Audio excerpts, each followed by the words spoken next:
Welcome back to the Berg podcast. Thanks for joining us today. With me today is Dan. Hey, everybody.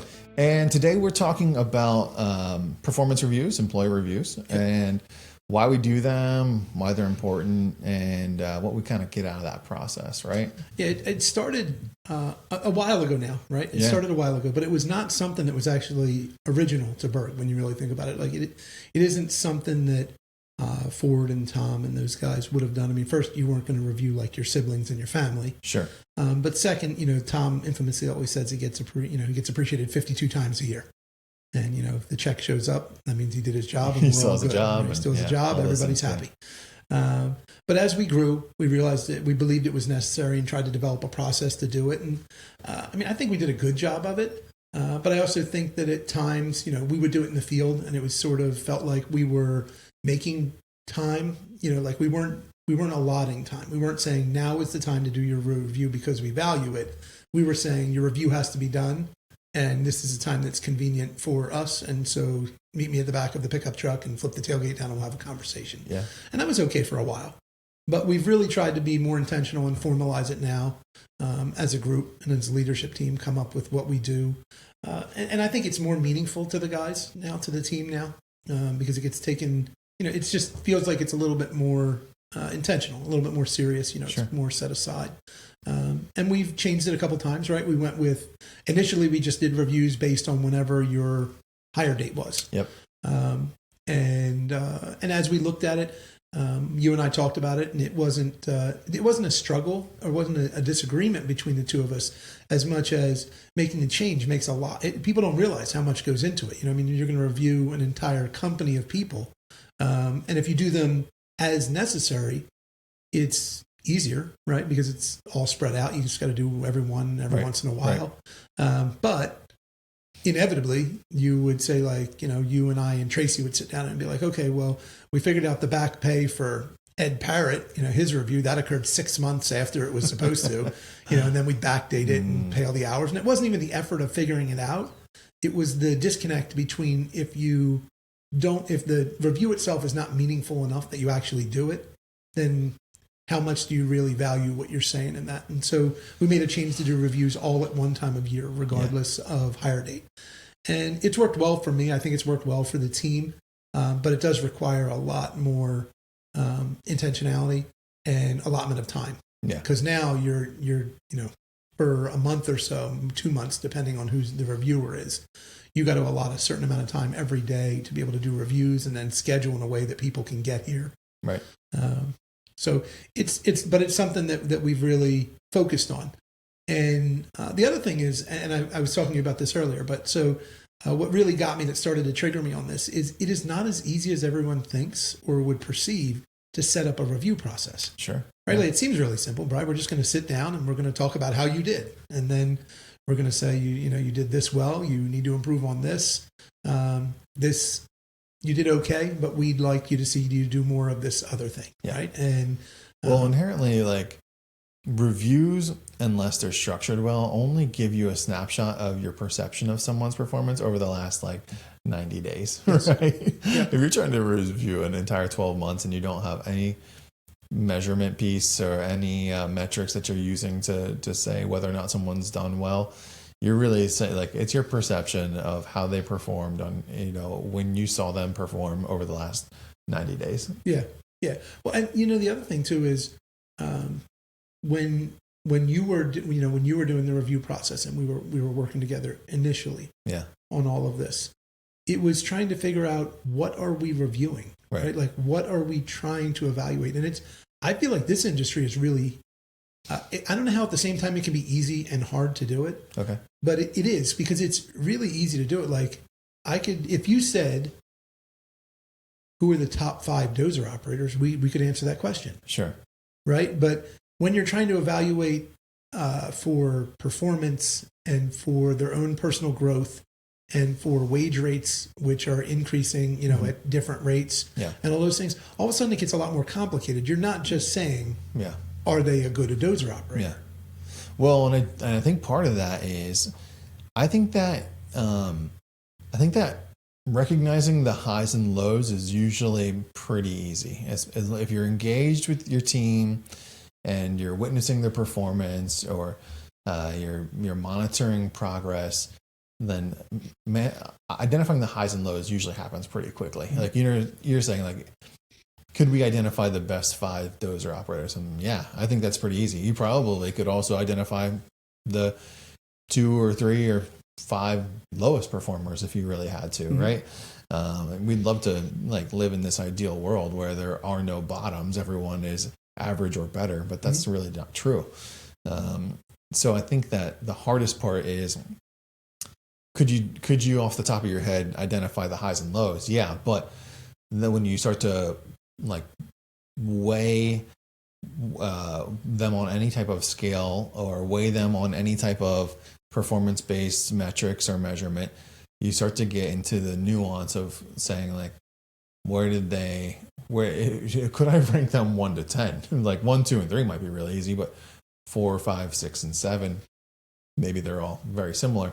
That's why you have to have some measurement point. You have to have some metric or some criteria that you're weighing. Yeah. And the other thing we really struggled with in this process was over the last 6 years, from just before COVID till now, there's been a pretty rapid inflation in the rates that people make. Right. And so people who were here longer ago, we've had to a couple times sort of recenter, to use like a testing term. We had to recenter our pay scale. Sure. And so like, okay, that's not really fair to this person that because they came in at that point, they're making less than this other person who they may be just as skilled as. Right. So that has been, tricky. And then the other thing is, what I like least about reviews is that there's no way that we can sit here and say that it is not an evaluation of your worth to the company.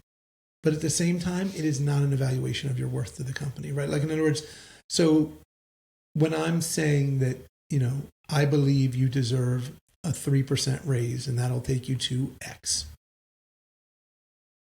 Well, 3%, what did everybody else get? And I really do, we want to be as transparent as we can about what the average is, and we say all those things, but it can be hurtful is my point. Like if you were thinking you were going to get more, or if you perceive that the company is really just, printing money. And so they're like, well, they're not sharing the wealth equally, all those things. And that was one of the things that sort of led to the idea of the self-review, which a lot of times gets pencil whipped by the guys, honestly. I mean, sometimes we have, meaningful ones, but then other ones we don't, just pencil whip it or don't do it at all. And the whole point of the self-review was we realized that sometimes because it may not be our strongest quality to effectively communicate over the course of a year how somebody's doing, right? Sure. Like we may not do the best job of sharing with people that information. That we would get to a review, and if you're reviewing me, I'm sitting down and I'm thinking Brian's going to say Dan did a great job this year. He's a model employee, and I did everything I needed to do, and I should get the max raise of whatever it is.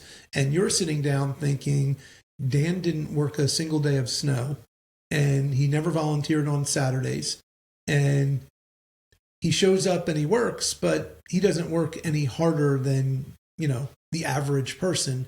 And so for that reason, he should be middle of the road, with the raise. Sure. And all of a sudden we're at a complete disconnect, and a review that was meant to be positive can turn negative, because we're in a different spot of where we perceive our performance to be. Yeah.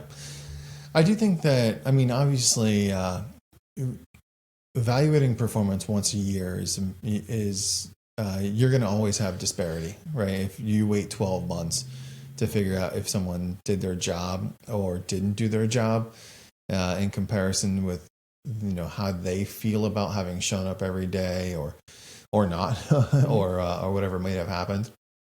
I think you're always going to have disparity. So I think that the real key is consistent evaluation, consistent touch points, and from a supervisory perspective, documenting it. Like we have this conversation with some regularity, and it's we shouldn't be waiting until the review time to say, well, how did that guy do 12 months ago, 11 months ago, 10 months ago? We should hopefully have some emails, some notes, even some reminders that we set for ourselves to say hey, this guy crushed it back here, missed a couple things here. Find the highs and the lows, use that as an overall evaluation. And that's, I think, honestly, like that's the piece that a lot of people miss. Like they say like, well, I know how my team did, right? I saw it every day. I saw it day in and day out. But tasking yourself with trying to remember that, tasking yourself with trying to go back and reflect on what happened over the last 12 months. That's challenging. That's tough for anybody. Yeah. And so, I mean, I was talking to Stetson today, actually. Yeah. And Stetson called me to tell me that someone did a really good job. He said, like they are just doing a great job. They have taken ownership of everything we've given them. They've been successful. The job's doing well. The team's reacting well. And he said, I'm just calling you because I want you to remember it at review time, right? That he's telling me, right? And I said to him, and it's ironic we're talking about it today. Yeah. I said, Stetson, what I need you to do is we have a coaching form. I was like, it's, just like an incident form, but for not an incident. Yeah, hopefully. And I said, so I just want you to fill it out. Like, just write that down and put it in their file. I was like, because then when we go to do the reviews, we're going to look at it and say, like, wow, we said he's doing a great job. And, like, in theory, in your mind, he's going to be doing a great job then. Yeah. But what if he's not? What if it was a struggle? Something happened. Right. It didn't go right. You know what I mean? Something minor, not major. Right. And to your point, in your mind, that's where he is. But if you have these touch points that you can pull from, and then you can say, okay, well, he may not be doing great right now, but look at how he did then. Or he was doing great then, he's doing great now. I got good feedback on this person. The other thing that I think really becomes hard is, and I'm really big on this personally. Like in a testing sense, a 100 means nothing if I don't know what everybody else got. Right? Like, not that I have to know, but I have to know that the rating scale is accurate. Like if everyone gets a medal, then what did you win? But that's interesting because can there only be one best? That's why I like the 1 to 5 scale, quite honestly, because it doesn't lend itself to a ranking of 1 to 100. Sure. It ranks it, versus like almost like if you took a letter scale versus a number scale, right? Like a 94 is a very finite number. Yeah. But you could have, if there was 100 people taking the test, you could have 10 people that all got 90s, which would be an A. But if you said what the grade was, now you've ranked them. Yeah. Which is really hard. It is hard to rank because we don't have. If they all got 90s, it would just imply that they all got 9 out of 10 somewhere, or right.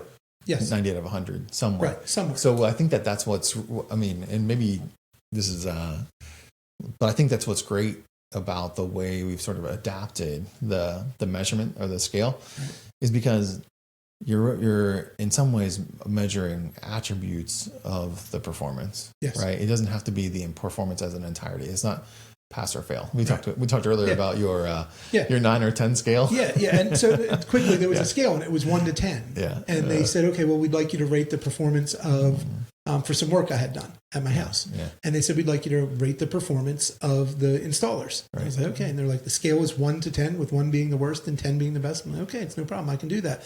And they said, we consider anything less than a 9 a 0. And I was like, okay, well, wait a minute now. So this is really pass fail. It's really, I only have 2 choices. Either I guess maybe 3 choices. Yeah, you could have 8, 9, or 10. Right. You could have an 8, which is a 0, a 9, which is okay, or a 10, which is they did great. You really have a 3-tiered scale, but and I also did this with recently. I've as we started this process, so I sent something out to all the superintendents, the PMs, myself, everybody, and I said, hey, I need you to rate everybody in the company that you have contact with that you feel comfortable rating on these 5 specific criteria. And with us, a lot of times they're really simple. Like piece 1 is their skill set. Like how good are they at doing their job? Sure. Right. Piece 2, I like to be culture. Are they a good culture fit? Because that's really important to us.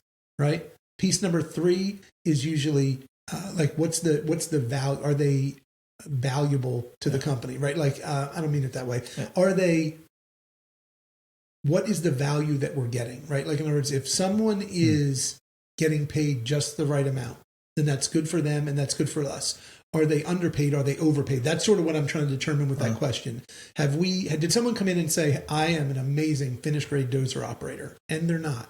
Oh, yeah. And we're a year in and they're being compensated as if we could send them out and they would finish a job. No issues. And the truth is they can't. Someone else has to finish it. Well, so then who we base that number on is not accurate. Like it's not, their skill level is not in accordance with the people that they're being compared to, right? And then the other piece that I always want to evaluate is reliability. How much are they there when you need them, right?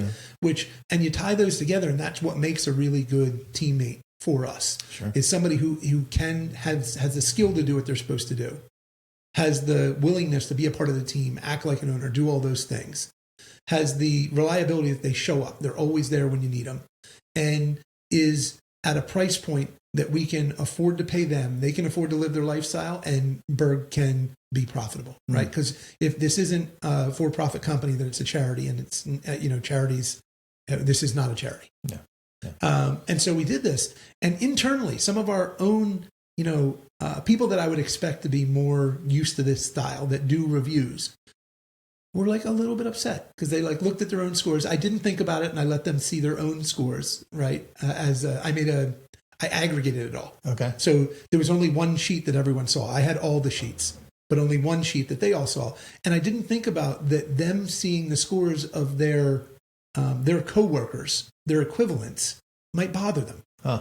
Okay. Right? I was like, I had not considered it. Right? Because to me, the answer, perception of where they are in the scale might be different. Their perception of where they are in the scale. They were rating themselves. They were saying there's three of us. Am I the best, the worst, or the middle? Right? Like in other words, I'm like, well, wait a minute. I don't know if you know what I mean? And it was just funny for me to see I didn't simplify it. So like it was broken into 4 categories. Sure. And so one person in particular that I know was like a little bit upset about one of the scores. Yeah. And they had gotten a perfect rating on 2 of the 4 things. Yeah. You know what I mean? It was like, and the other one I was like, well, I mean, I was talking to a different person who brought it up that they were upset. And I said, but they have to know that they are only average at this particular thing because they're learning. Like, you can't be all 5. If all of us are all 5s, I might as well just tear the paper up. Like, there's no reason to even do the review. Like, we can't all be amazing. You know what I mean? But I mean, we could all be amazing compared to, like, you take any one of our operators, basically. And if you have them go against, it's going to sound ridiculous, but you have them go against Mara and Aiden. Well, they're much better operators than both of them. They're amazing. That's fair. Yeah. But that's not who we're comparing them against. Now, if you go get, the best dozer operator from Myers or the best excavator operator from Myers, where will they fare against that? It's like all against who you're being compared to. And you have to realize that because we can't rate our scale based off of some unknown ability level. We're just basing it off of the relative to other people, right? So that we can try and be fair with the pay scale and fair with giving them constructive feedback on how to be better and where they succeed and where we need them to improve. But it is no fun, and we talk about it that it's the least, for me, the least amount of fun thing to do is have my review with Ford, which is very short. Yeah. It's, I'm not going to say there's no forms, but it's, there are forms. I do get paid 52 times a year, so yes. I'm pretty sure Ford's okay. Yeah. But it's I don't like it at all because I would much rather Ford give me feedback over time and there be a disconnect between the feedback and a merit increase. Okay. Right? Because I feel like you could take the information better, but it's how the process is built in everywhere you go. That's how the process is built. So knowing that, how do you set up the process to work for your folks? Knowing that you would prefer to have more regular measurement points and more regular feedback, but also knowing that you can't necessarily stop and pull people out of the field every month and sit down and talk about how they're feeling. Like how do you balance those 2 things? I think it has to be communication, right? Like I think that if you do it really well, then if a person genuinely tries to do a very short version of a self-review, even if they don't do the self-review and they just send you an email that says, this is how I think I performed over the last year. Sure. If what they think aligns with what you think, then I think you've probably done your job as a supervisor. You have communicated effectively to them where they're succeeding and where you need them to be better and how they fit in and where they belong so that they can walk into that review feeling that they know where they are. And it's not it's not like a gender reveal. It's not like a surprise, like, oh, Sure. I had no idea, right? Like it's you showing up and let's talk about all the things that we've already talked about. And as a result of those things, here's the compensation adjustment based on, how the market is. Because that's the other thing that people never really, I don't think that until you're involved heavily in the numbers, until we always say we don't work anymore, right? Until you stop working and your job isn't to do what it is that Berg does every day, you don't really look at the numbers that are factoring it all in. And then when you start to do that, it becomes tricky. You know what I mean? Like I talk to Scott Gardner all the time about it, that with Andy specifically, right? So Andy is a great foreman, does an amazing job for us. He's, on a big job, doing an amazing job. But Andy would love to have a really solid laborer and two really good operators. But if you put them, the best, aka the most expensive laborer, and two of the best, most expensive operators, and Andy, who's a good foreman, well, all of a sudden your productivity needs to go significantly up because the average cost per man hour, the cost per man hour, the cost per day, the cost per whatever measurement you want to use of a duration has increased. So if that increases, well, now you need to be more productive. Similar to for us, for you and I, and we talked about it, that when I want to buy equipment and you're like, okay, well, that means you think you're going to make X amount of dollars more. And I'm like, well, I didn't say that. Right. And you're like, well, I mean, if you're going to pay for the machine, then you have to make that. If you can't make that much more money, then you can't buy the machine. And it's all math, which is, I think that therein lies the real struggle with reviews, is that at the end of the day, it's all math. But it's people's feelings, right? So we're trying to get the math to be okay with people's feelings. And that's hard sometimes. You're trying to reconcile the math against the human element. Yes. And that is a challenge. It's a challenge. For sure. I mean, I don't think it can be all of one or the other. It can't be all math and it can't be all human element, just because, like you said, I mean, if we could, we would.